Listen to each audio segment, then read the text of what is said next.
In the hills of New York's Hudson River Valley lies Sleepy Hollow, a town known primarily for a very scary legend. The Dutch came to Sleepy Hollow in the 1600s and started to farm the land.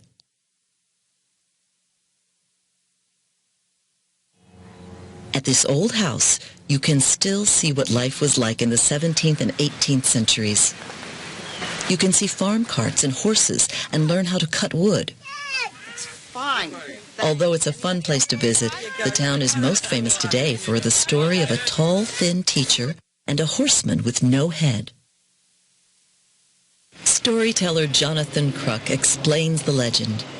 Now, dwelling in these parts in a tenant house was a certain schoolmaster by the name of Ichabod Crane. American author Washington Irving visited this area as a youth. Later, he wrote The Legend of Sleepy Hollow about the people and places in this town.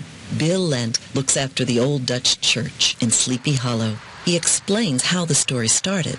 Grandpas were the entertainment center around the fireplace in the evening.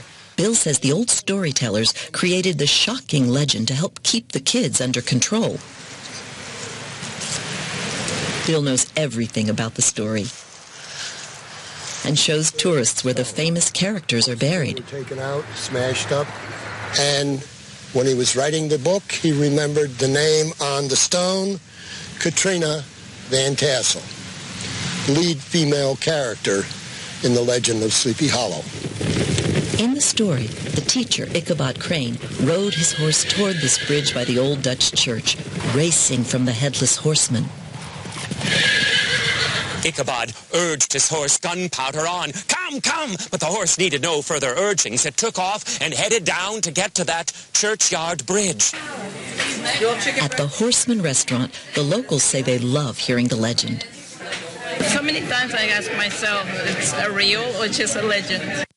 Every year, Sal Tarantino plays the Headless Horseman in the town's Halloween festival. The hardest problem is a real jack-o'-lantern. We've tried that several times. A good-sized jack-o'-lantern with the right candle in it weighs about 20 pounds, and to hold that out on your arm and try to control a horse at 40 miles an hour in the dark doesn't work too well. Irving did not actually write the legend here in Sleepy Hollow, but he was deeply affected by the town, and as an adult returned to live here in this large house by the Hudson River. In the house is a complete collection of books written by Irving, including his famous short stories. Today, you can come to visit Irving's house by train. The train came through in... The manager here says that Irving wasn't pleased when the train first arrived because of the pollution and the noise. When the trains came, things began to change immediately.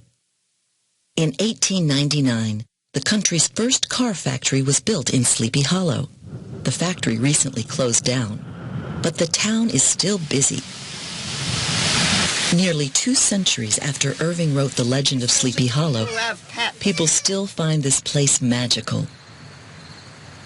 And the legend lives on even today.